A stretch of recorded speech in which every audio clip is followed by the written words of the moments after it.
can I keep growing throughout winter or not, right? My trials and errors. Time to take flight, son. I'm blowing fire out your mind, third eye, son. We are what they fear, son. Intellect in motion. And I pick the closed mind, I am open. Can you? Yes. You know what? I'm talking about growing food, right?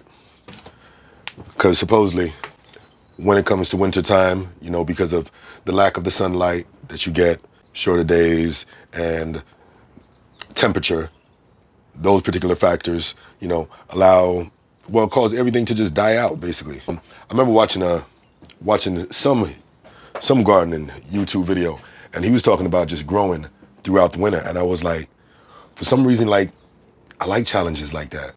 Especially I'm over here in UK, London. It got to be, aside from just growing, I love growing. You know, I like the challenges and the whole experimentation of things as well. Trial and error, failing forward. Okay, damn, that shit didn't work. What do I have to do next time to try to increase my success rate? This is really what it is. So it's like the end of December right now. I don't know, December 30th or some shit like that. So yeah, we're full on into winter. The temperature is fluctuating outside anywhere from some days we have like 35 degrees Fahrenheit. I don't know what that is Celsius. And some days it jumps up to a 50. But it's more so in, I guess, more of the mid 30s, stuff like that on an average. But enough about this. So let me take you outside. Because we were just in the greenhouse right there. So when you even just think about continuing to grow, continuing to get production out of your garden, you know what I mean? And I do this for food, like to eat, right? So do we stop eating in wintertime? No. But I like to put myself in that survival mode. Like if I'm out and I gotta survive, you know, how am I gonna do this? So the idea, I just became familiar with this. Creating a microclimate, right? Another type of climate that's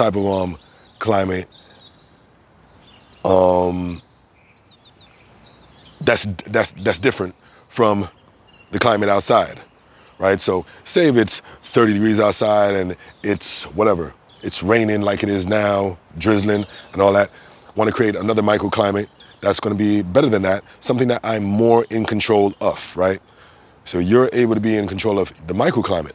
I'm not in control of the climate in my environment. So what do we need for that? So I'll create different structures. This is a cold frame right here, all right? That'll be a raised bed. So just think about a cold frame as, you know, a taller raised bed that's completely enclosed, right? So as you see, the tarp's on that side. Well, it's more of a clear tarp. It allows enough light in, or I think it does. But let me show you what's going in here. Okay, so they were some salads and stuff that was put in here. Do you see how big they are? I got the date. All right, spinach and lettuce. That was put in, yeah, a while ago. You're talking about 6 weeks. 6 weeks ago now. And that's the level of growth on the 6 weeks, right? The whole thing was planted, but you just have a few just coming up. And those really just started coming up, I guess, within the last 2 weeks. So now just looking at that, yeah, someone else would be discouraged. They're like, okay, well, fuck it. I guess I'm not going to grow anything else. But I was like, I'm looking at this and like, what did I do wrong?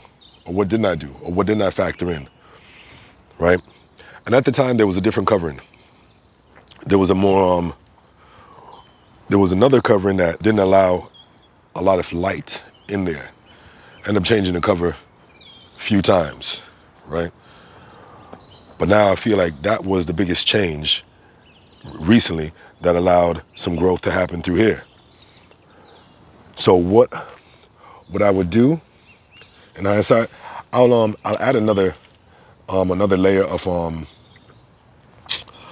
of plastic, you know, whatever the case, what if it's polyethylene, I don't know, you know what I'm talking about. I'll put another layer here, and I like the idea of covering the outside as well, you know what I mean? Yeah, create a little bit more warmth in there. That's gonna be my next experiment with that. But that's just that right there. But now, that same information, right? Same experience from that failure right there, switched it up when we got into the greenhouse. So the whole idea of creating a microclimate, I'm like, I have no idea about what's what. I'm just trying to see what works. And based on the success rate, I improve on that or I switch it up altogether. So this is us in the greenhouse. So before, didn't have that plastic on, you know, things hardly grew. But as you can see, you see some green under there. And I told you, we, in the end of December, in our winter month. So this plastic that's on there created another microclimate, right? So just let you see on there.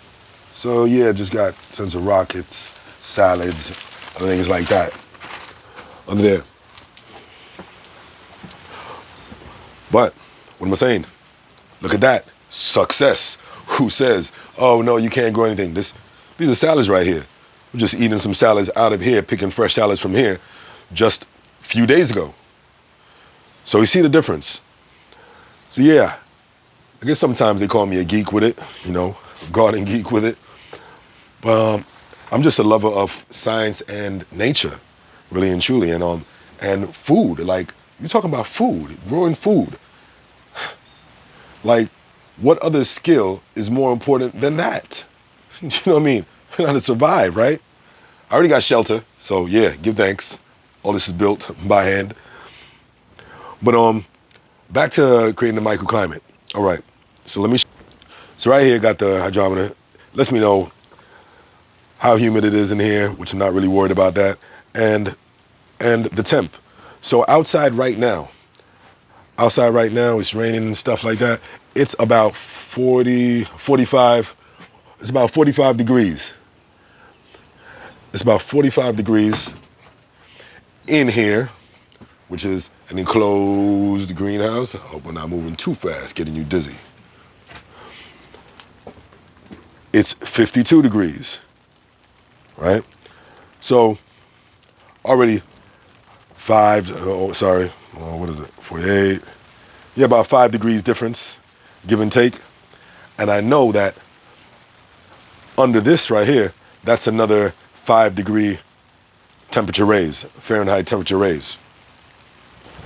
So what I'm understanding is every time I put it add another layer of something, layer of plastic or whatever the case, when it comes to my growing, I'm able to raise up my temperature, the temperature of that environment or the microclimate of that environment, raise it up an additional 5 to 8 degrees with every layer.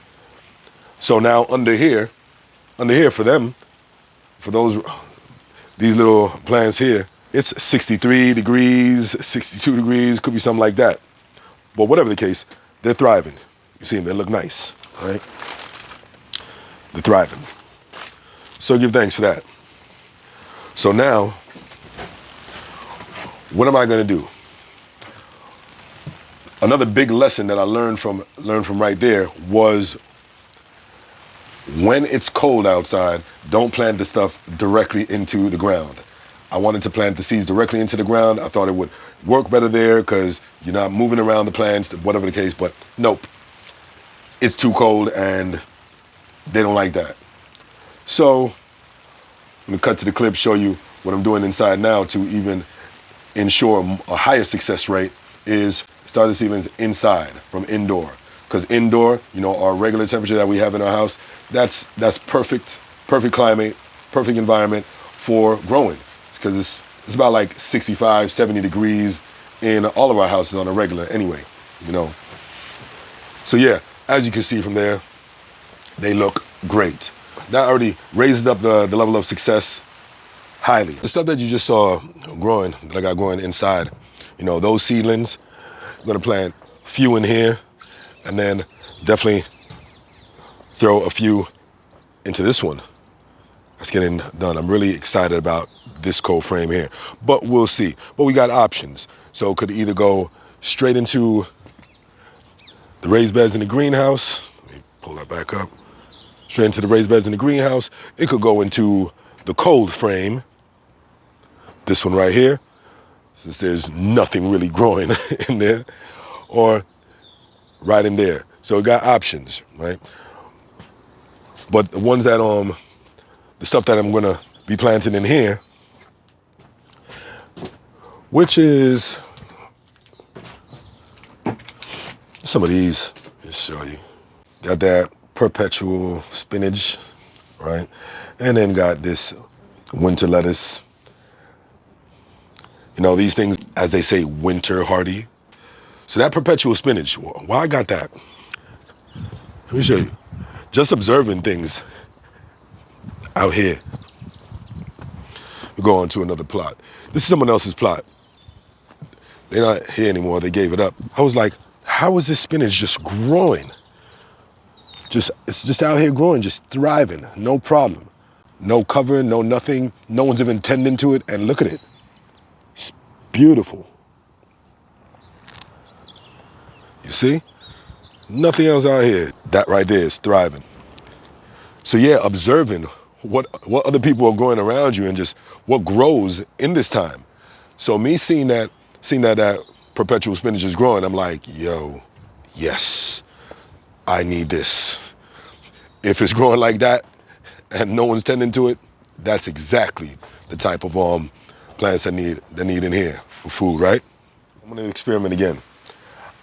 I'm going to plant the seeds directly into here. Since I already have those at home growing, that's cool. I let them grow out for another 2 weeks before I go ahead and put them in some of these beds around here. But I'm gonna plant directly into here, knowing that we're in a greenhouse already, and then the seeds are in here. That bumps up the whole temperature altogether. So I think he'll be real comfortable in here. We'll see how it is when it comes back. But look at this, such a simple design, right? You could pick this up from anywhere, just an enclosed box. I'm really sure it's gonna work. But for some time, I was constructing different things, different structures out here for the cold. So everything that you see here, we constructed by hand. You know, I'll go into that for another video, but I want to just focus on like cold frames and just continuing to grow throughout winter. So this cold frame, yes, if you're not a builder, it's gonna take a little bit for you, you know what I mean, to get it together. But it's just basically a tall box, street design. Box that's real deep. So I got hinges on there. And then it's slanted down. It's slanted down facing more towards the south facing, right? So it gets the majority of the sun that we're able to capture. And then just make sure you put something on top that allows enough light to get in there, and you're cool. On certain days, I may just keep it propped open, whatever the case. But cold frame. Cold frame is one structure that allows you to keep growing throughout winter. Greenhouse. Greenhouse is another structure that will allow you to keep growing throughout winter. In this greenhouse, we have raised beds in here. It's a raised bed right across it, okay? And then we could always bring other things in here, in tubs and stuff like that growing. Then we have over here, polytunnel. The polytunnel allows you to keep growing throughout winter. These are great things to have, especially if you live in a cold place. Have all these structures. I'm not gonna go in, but let's take a peek. I got some rockets starting to grow over there. There's some purple pak choi. I know I'm not giving you justice seeing it, but on this side, you can look in, got the Portuguese cabbage, got kale growing there, got tons of garlic, and yeah, I think that's about it. So that's another structure that allows you to keep growing. And then, boom. This is a vertical cold frame that I'm in the process of making. Like, it's about, I'll say 90% done. So definitely made a lot of improvements from this one, from stuff that's in there over here. And I'm real happy with this one. I just need to finish closing off this part, that part. I'm gonna put a door right here. But yeah, this allows us to put a lot of stuff in here. And look at all that light exposure. How we're getting on the front. What I'm gonna put up here is I'm gonna make a few windows. I got some other glass. Let me show you. So these pieces of glass right here, these little square pieces of glass. For this back piece that may not get as much light as the front, this back piece, boom. I'm gonna slap that in there, cut that out, put that on there. I'm gonna put a few of them across the top. So that'll be a nice big cold frame as well, ready to keep the growing going on. How does that open? These are tracks that I put all in. I need to put a handle here to pull, but you literally just slide this. You slide the whole thing open, and you're cool. That's another structure right there. But am I only gonna use that space just for that? Nah. On top here, there's more space as well. Could put a few raised beds on top here, and boom, look at all that growing space. We're using the same amount of space, but we're getting double out of it by having some stuff growing in here, and then having another second platform on here growing as well. Yeah, that's just a few ideas for you if you want to carry on with your growing, through winter. So check out these things. If you don't have any of these things in your plot and it's cold where you are, talk about grab a polytunnel. You get a greenhouse. It doesn't have to be something big like this. It could be something real small, Could be a little setup like this. It's a little small greenhouse, don't use. But yeah. So check into that. Check out your microclimates and all that. But just do something. You know what I mean? Don't be just all in your head and just never starting because you don't know what. Yo, you want to just do the plastic tub, throw some seeds in there, germinate the seeds, and then see where you go from there. All right?